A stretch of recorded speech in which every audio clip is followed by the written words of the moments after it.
Welcome to the channel. Thank you everyone for tuning in. As you can see in front of you, today's review will be on the San Martin SN0023, or as we all see it, the PRX homage. Now, I did an unboxing on this not too long ago, and as I said in the unboxing, I actually picked this up around the AliExpress sale. I'm a huge fan of this style of case and the whole vintage design. So that being understood, of course, when San Martin bring one out, I'll have to check it out. Now, this video, I think it's gonna divide quite a lot of subscribers, because you will have that conversation in the comments where a PRX quartz watch, brand new, I've seen it as low as £235, and on the second-hand market you could get slightly cheaper. Now, the automatic version is in fact double that, upwards of £500. So this is what we kind of have to compare it to. But saying that, this price is around £260 of the San Martin. Now, there's always a conversation around the price of San Martins. There's a bunch of us that think they are quite expensive, but also there's a large amount of San Martin fans that think, you know, it is justified because of the quality and the finishing and how far ahead they are above everybody on AliExpress. Now, I've had this watch for a while, a fair few weeks, and I've definitely got my head around it, and I have got my opinion on this, which I'd like to share with you guys. So let's start off with some dimensions. A diameter of 40 millimeters. The bezel itself is 37 millimeters across. You've got a thickness of just 10.5 millimeters. So as a note on the side, I believe the Tissot quartz one is maybe 10.8. Now, the lug to lug is 45 millimeters, where the lugs actually meet the watch case. But because they are integrated, you have an overall lug to lug of 52.3 millimeters. The crown size is a very small 4.8 millimeters. And the bracelet does taper down from 29 millimeters at the point where it joins the case, all the way down to around 18 millimeters. The full weight of the watch with no links removed is 136 grams, and I had to remove 3 links in order for this to fit my 6.5-inch wrist. Now, the San Martin SN0023 comes in 3 different colors. You've got this blue sunray, you've also got that silvery white dial, and you've got a sunray black dial. So this being a San Martin, the devil is going to be in all the details, so let me go ahead and cover that for you guys. And as usual fashion, let me start off looking at this gorgeous sunray dial. Now, the 40 millimeter diameter does really help out this watch dial. As you can see, you do have a lot of surface area, and that blue sunray dial just literally pops out through the case.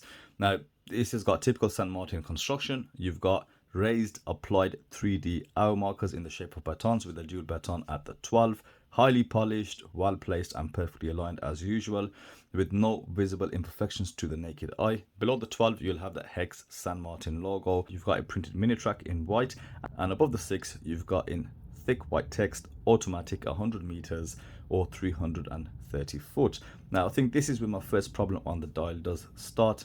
That text, if you just look at it close enough, I believe it's just too basic. It literally looks like they've made the dial and then just printed the most bog standard text, maybe Arial. I don't know what the correct definition is for this text, but I really don't like it. It does stick out, not in a good way on the dial, I will say. And I wish they would have gone for something slightly thinner, which didn't stick out as much.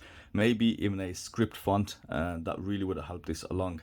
To me, that's just on that gorgeous blue background. It just sticks out like someone has literally just stamped the dial, which for me does kind of let it down slightly. But on the positive note, what I really do appreciate what San Martin have done is the fact that they've gone for a no date look.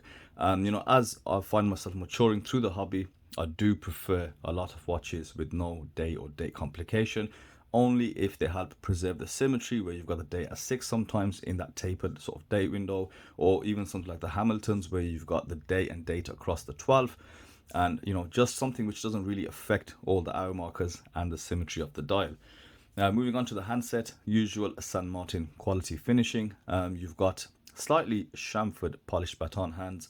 There's no brushing to it, they are fully polished, but you do have a slight chamfer which will help reflect the light off the dial. Now, the second hand is a stick style second hand. One thing they haven't done with this is put that top cap finish on there, and that you see on some of their watches. And this goes across to San Martins. Maybe they have a few inconsistencies in design and also the identity.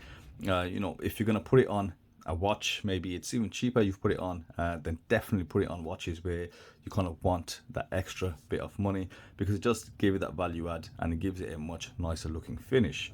Now this vintage style case, in the design, I feel it is present amongst most of the watches of this era.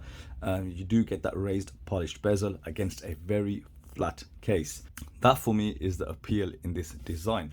Now looking at the case finish, you've got purposefully coarse brushing present, again to make the watch finishing a lot more dynamic, to give it a few more dimensions and just to really highlight that flatness of the case.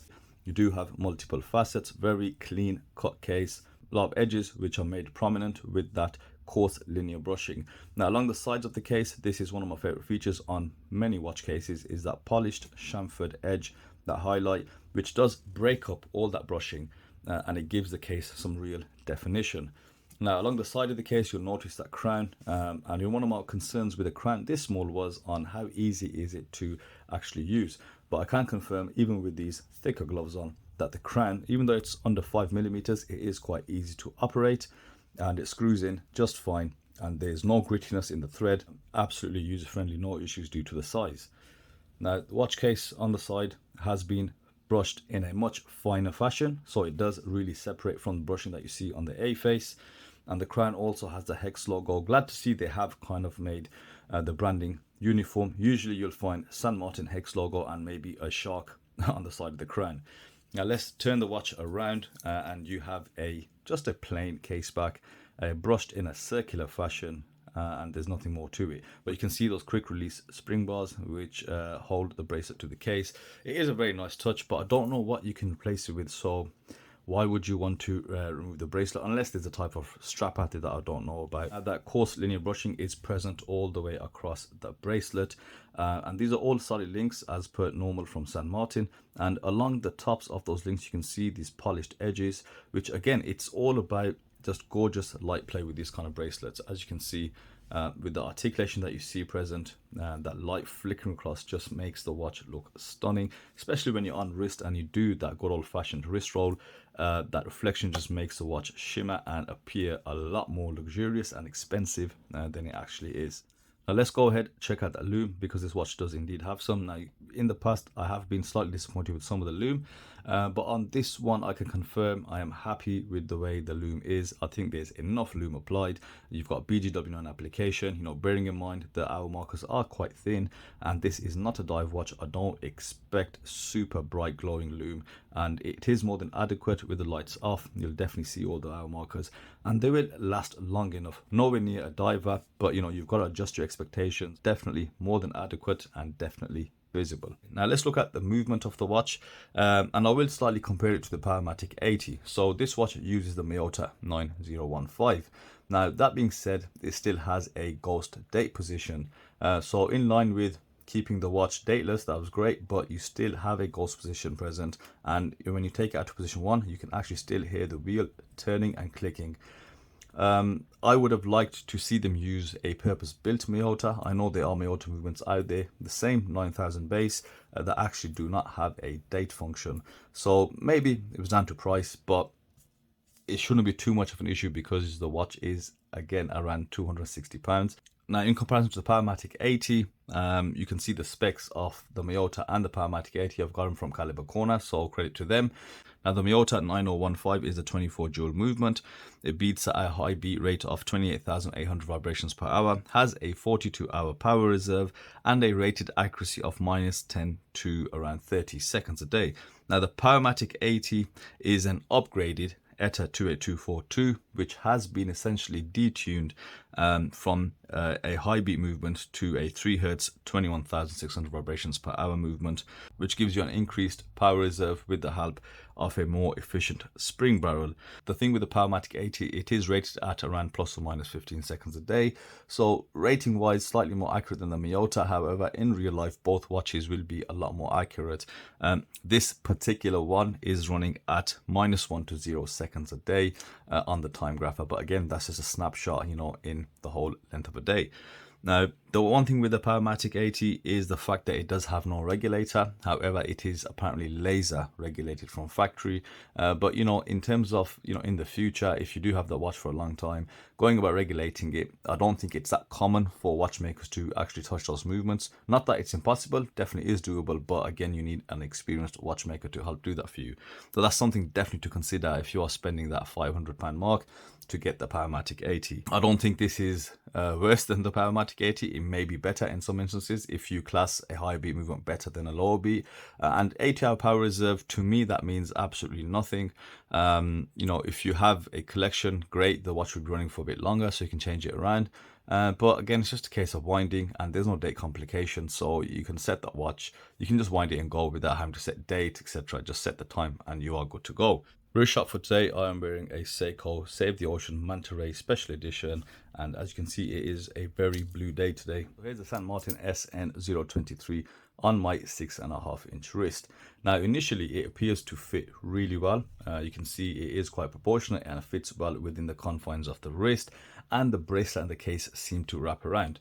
But you know, having worn this for a few days out and about, I have to say it doesn't truly feel really comfortable.